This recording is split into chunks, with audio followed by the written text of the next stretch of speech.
Muito obrigado, Sr. Presidente.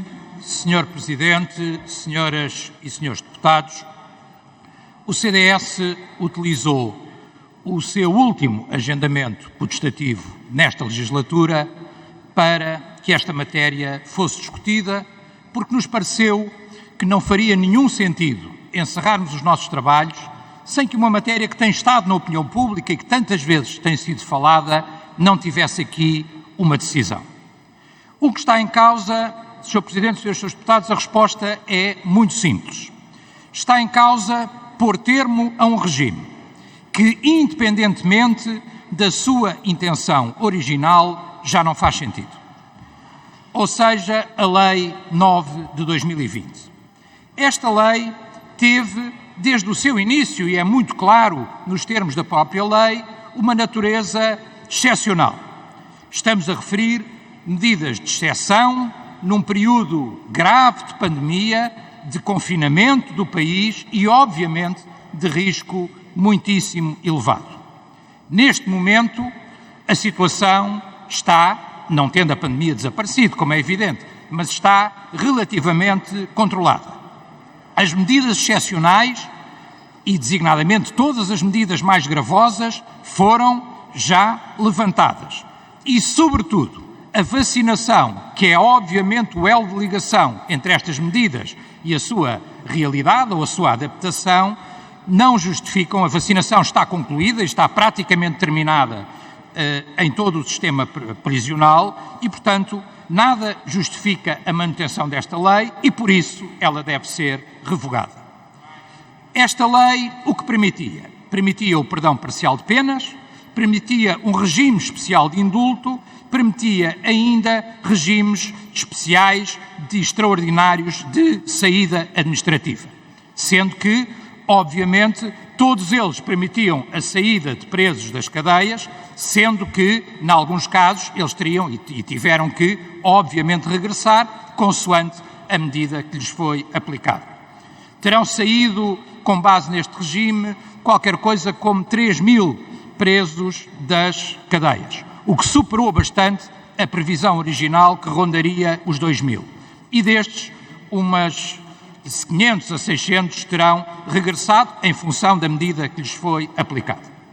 Queria dizer-vos, senhoras e senhores deputados, que do ponto de vista do CDS e do ponto de vista de quem marcou este agendamento potestativo, o que está em causa hoje e aquilo que eu quereria discutir hoje, sendo prático, sendo pragmático e sendo eficaz, não é a origem da lei, nem sequer a sua bondade ou não original. Não é isso que queremos discutir hoje, não é isso que está hoje em cima da mesa. De resto, essa discussão foi feita. E convém lembrar que nessa discussão, em que tive a ocasião de participar, nós nunca negámos que a lei se fundava em argumentos humanitários que, obviamente, não refutámos então e não refutamos agora. O que dissemos na altura, e o que disseram os partidos que se opuseram a esta mesma lei na altura, foi que poderia haver outro caminho, que, na nossa opinião, havia num espaço que é um espaço confinado por natureza, como é o sistema prisional, meios de responder à pandemia ou a surtos pandémicos que não implicariam uma libertação ampla, por assim dizer, de presos das cadeias. De resto, fizemos na altura o paralelo com as situações em que foram aplicadas ou foram montados no país hospitais de campanha. Parecia-nos a nós que essa era uma solução possível, utilizar o espaço prisional para, à semelhança do que foi montado cá fora, para a generalidade dos doentes, poder haver o recurso a esse sistema, com reforço de médicos, com reforço de pessoal de enfermagem, etc. E que havia ainda mínimos que deveriam ter sido cumpridos, como, por exemplo, que estas saídas tivessem obrigatoriamente que ser substituídas por prisão domiciliária, por exemplo, como de resto foi feito numa proposta, e foi apresentado numa proposta, estou recordado e não quero entrar em erro, do Partido Social Democrata. E, portanto, esta era a nossa ideia. Devo dizer, de resto, que essa solução, a de substituir prisão por prisão domiciliária, foi a solução que foi adotada noutros países que seguiram este caminho, designadamente, e por exemplo, França ou Itália. E por isso não acompanhámos a solução original, mas não negámos que ela teria uma intenção humanitária. Hoje, a situação é completamente diferente. E o que é que está em causa hoje? Hoje estamos a falar de uma situação em que decorreram, senhoras e senhores deputados, 6 meses sobre o último estado de emergência. Decorreram 8 meses ou mais de 8 meses, 242 dias sobre a última situação de confinamento no nosso país. Já lá vão 8 meses desde que saímos do confinamento. Decorreram 5 meses sobre o levantamento das principais medidas excepcionais. E, portanto, manter um regime excepcional só para as cadeias, que continua a libertar presos, neste contexto em que a generalidade das medidas foram levantadas, em que vão já muitos meses sobre o estado de exceção, não faz, no nosso ponto de vista, nenhum sentido. E não só não faz sentido, como contribui para o descrédito da justiça e para o descrédito da justiça junto da generalidade dos cidadãos. Porque as pessoas acham que as penas, obviamente, são para cumprir, tirando, obviamente, as medidas que já existem, de clemência ou outras que já existem, que são aplicáveis, mas que existem em normalidade. E é numa situação de normalidade que nós, obviamente, estamos. De resto, e sobre a posição, enfim, não tanto a posição, mas sobre a forma como a Justiça olha para esta mesma matéria, eu acho que devemos ter em conta também os pareceres do Conselho Superior do Ministério Público e o parecer do Conselho Superior da Magistratura. São ambos perentórios. Cito de forma muito breve o do Conselho Superior do Ministério Público. Do ponto de vista dos direitos da população prisional, nada impede, do ponto de vista dos direitos da população prisional, nada impede a cessação da vigência da lei, pelo que parece ser de conferir concordância ao projeto de lei. Já o Conselho Superior da Magistratura diz, tendo em conta a evolução positiva da pandemia e o processo de vacinação em curso, eu acrescentaria, o parecer já tem os tempos, hoje já não é em curso, é encerrado, é forçoso concluir que deixou de haver fundamento para a manutenção do regime em causa. E, portanto, não só o CDS traz esta matéria, como aquilo que aqui trazemos hoje é absolutamente concordante com aquilo que dizem os Conselhos Superiores, seja do Ministério Público, seja do Superior de Magistratura.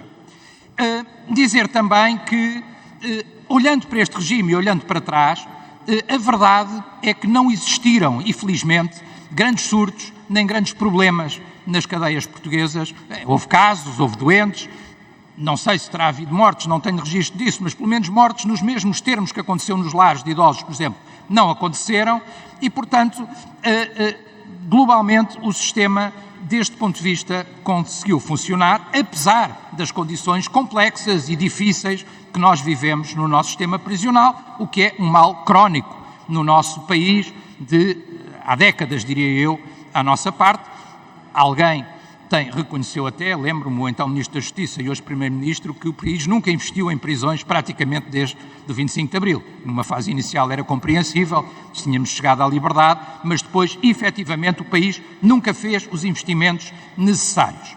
Mas esse também não é o objeto deste debate. Não estamos aqui para discutir o sistema prisional, para discutir as dificuldades do sistema prisional, para discutir as carências de meios humanos e outros no sistema prisional. É um debate muito importante, mas não é isso que estamos aqui a discutir.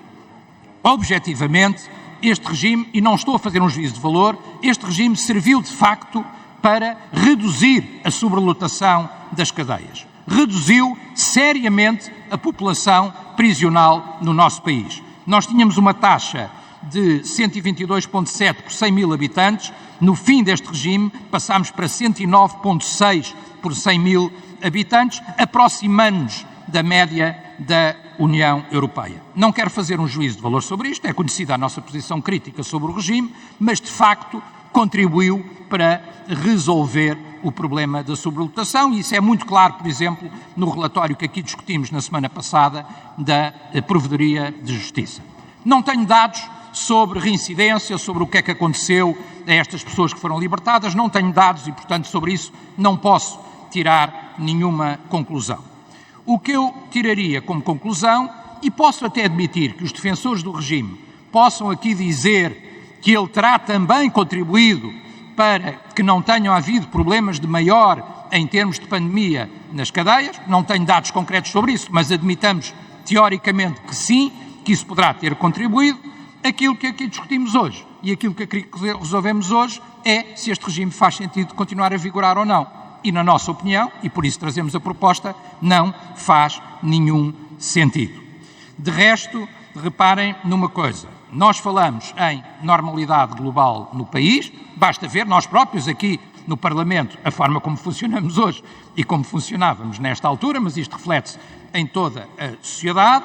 O período que eu já falei do levantamento das últimas medidas e se, felizmente, nós temos 85, 86% da população vacinada, no sistema prisional a taxa de vacinação é de 91%, o que sublinha também, obviamente, a desnecessidade deste regime. Terminaria mesmo dizendo que isto mesmo foi, quando foi perguntado por mim à Sra. Ministra da Justiça, em sede de comissão, a Ministra respondeu que faria depender o sucesso deste regime da taxa de vacinação. Na altura andava nos 70%, hoje estamos nos 91%. Sabemos, de resto, que o próprio Governo já se pronunciou a favor do fim deste regime, ainda que, diria eu, talvez pudesse ter tomado a iniciativa. Como não o fez, o CDS tomou a iniciativa e esperamos que hoje haja aqui um consenso alargado para que este regime termine e para que se reponha e se faça, desse ponto de vista, melhor justiça no nosso país. Disse.